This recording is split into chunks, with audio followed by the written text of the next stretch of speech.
সকলকে জানাই শুভ বিজয়ার প্রীতি ও শুভেচ্ছা।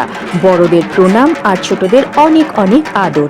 হাই ফ্রেন্ডস, আমি রিন্তা আবার একটা নতুন ভিডিও নিয়ে চলে এসেছি। আর আজকের ভিডিওতে রয়েছে পুজো আমি কিভাবে কাটালাম সেটাই। ভিডিওতে এখন যে ঠাকুর দেখতে পাচ্ছ সেটা আমার পাড়ার ঠাকুর, অর্থাৎ আমি থাকি বাটানগরের পশ্চিম জগতলার এই প্রতিমা এবছর করা হয়েছিল। আর এবার চলো দেখে নেওয়া যাক দক্ষিণ কলকাতার ঠাকুর। শুরু করছি নাগতলা উদয়ন দিয়ে। নাগতলা উদয়নের এবারের থিম ছিল তর্পণ, আর সেই থিমকে উপস্থাপনা করা হয়েছিল অর্পণ নাম দিয়ে। তর্পণ কেন করা হয়, আমাদের হিন্দুদের মধ্যে কত রকমের গোত্র আছে, সমস্ত কিছুই ডিটেলিং এই প্যান্ডেলে গেলে দেখা যাবে। আর মায়ের মূর্তিটি একটি জলসংখ্যের মধ্যে তৈরি করা হয়েছে, অভিনব সৃষ্টি, অত্যন্ত ইনোভেটিভ। তোমরা যারা মিস করে গেছো আমার ভিডিওতে দেখে নাও, আশা করি তোমাদের ভালো লাগবে। আর যারা নিজেরা দেখেছো অবশ্যই কমেন্ট করে জানিও। আর নাগতলায় উদয়ন মানে তো শুধু পুজো নয়, রয়েছে একটি বড় সড়ো মেলাও। সেখানে কি নেই, বিভিন্ন রকম বাচ্চাদের রাইডস, বেনারসি পান, ফুচকা, যা যা বসে মেলাতে আর কি। আর এর পাশেই ছিল অরবিন্দ বলে একটি ক্লাবের ঠাকুর, আর তার পাশে নাগতলার সার্বজনীনের ঠাকুর। পরপর দুটো ছবি দেখিয়ে দিলাম, আশা করি তোমাদের ভালো লাগবে। এরপর চলে আসি টালিগঞ্জ স্টেশন এবং রবীন্দ্র সরোবর মেট্রোর একদম কাছেই মুদিয়ালি ক্লাবে। মুদিয়ালি ক্লাবে এবারে মাটির প্রদীপ, ঘর, দাঁড়ঘর, যেগুলো পুজোয় ব্যবহার করা হয় সমস্ত কিছু দিয়েই প্যান্ডেল তৈরি করা হয়েছিল। আর মা দুর্গার মূর্তিটি ছিল সাবেকি। সব মিলিয়ে অনন্য অসাধারণ সৃষ্টি, আমার খুব ভালো লেগেছে। তোমাদের কেমন লেগেছে অবশ্যই কমেন্ট করে জানিও।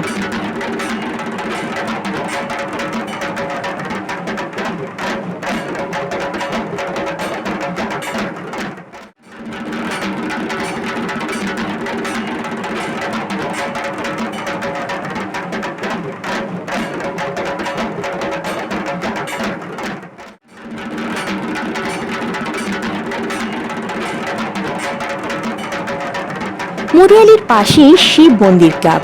শিব মন্দিরের এবারের থিম ছিল মনসা মঙ্গল, পটচিত্র, এবং পটচিত্রর মধ্যে দিয়ে যে মনসার রয়নি গান হয় সমস্তটাই এখানে লাইভ পারফর্ম করে দেখানো হচ্ছিল। অনন্য অসাধারণ সৃষ্টি, বেশ ইনোভেটিভ।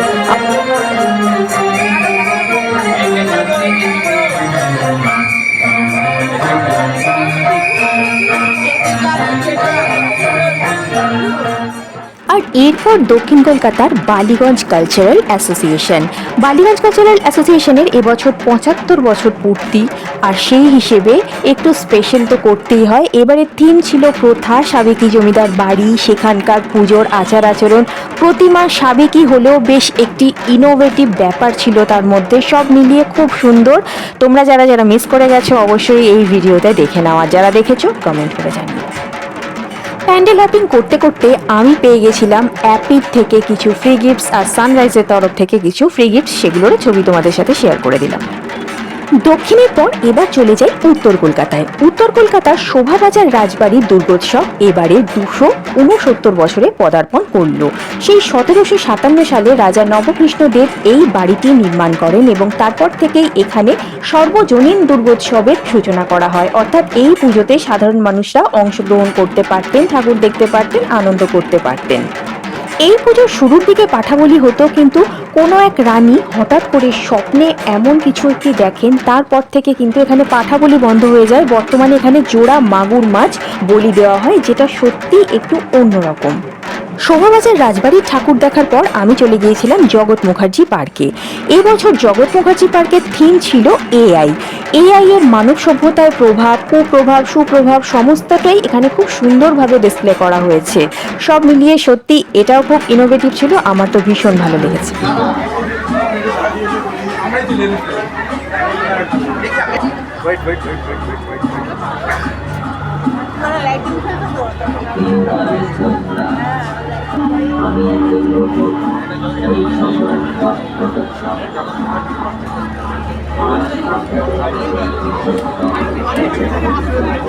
বিশেষ করে এখানে দুর্গা মায়ের মূর্তিটি, এই মূর্তিটি কিন্তু বাঘের ওপর ছিল, সিংহের ওপর নয়।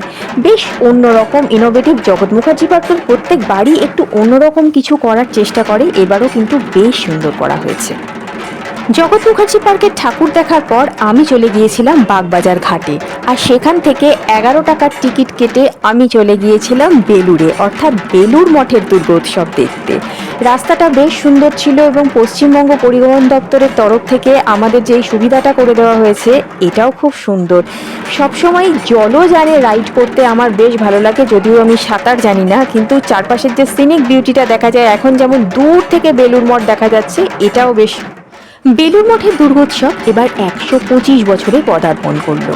সেই 1901 সালে স্বামীজি স্বহস্তে এই উৎসব শুরু করেছিলেন, নিজে হাতে কুমারী পুজো করেছিলেন।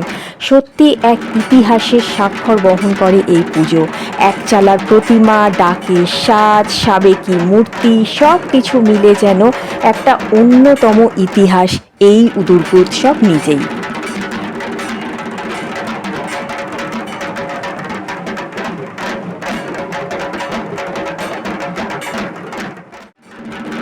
বেলুড় মঠে যাবো আর নীলাম্বরবাবুর বাগান বাড়িতে, অর্থাৎ আদি মঠ যেখানে, সেখানে যাব না? এটা কি হতে পারে? আমি যখনই বেলুড় মঠে যাই তখনই একবার আদি মঠে একটুখানি মায়ের মন্দিরে বসে তারপর যাই। তো এবারও তার ব্যতিক্রম হয়নি। আর তারপরে আবার সেই গঙ্গার উপর দিয়ে নয়নাভিরাম দৃশ্য দেখতে দেখতে বাগবাজার ফিরে আসা। আর তখন তো সানসেট হচ্ছিল, যার জন্য আরও সুন্দর লাগছিল গঙ্গাকে।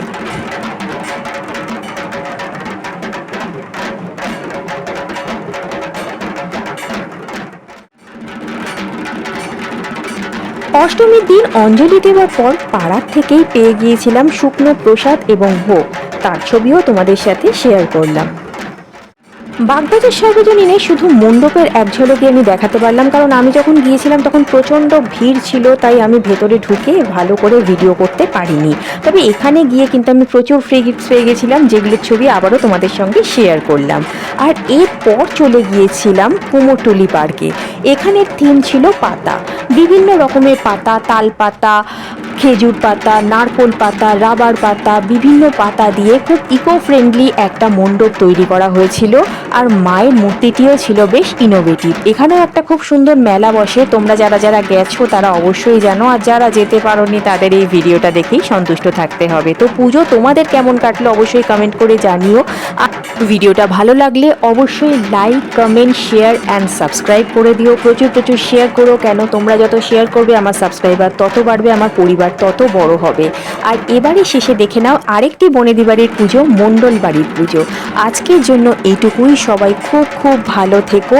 পরের বছর মা আবার আনন্দে ফিরে আসুক এই কামনা নিয়ে আজকের ভিডিও শেষ করছি। টাটা।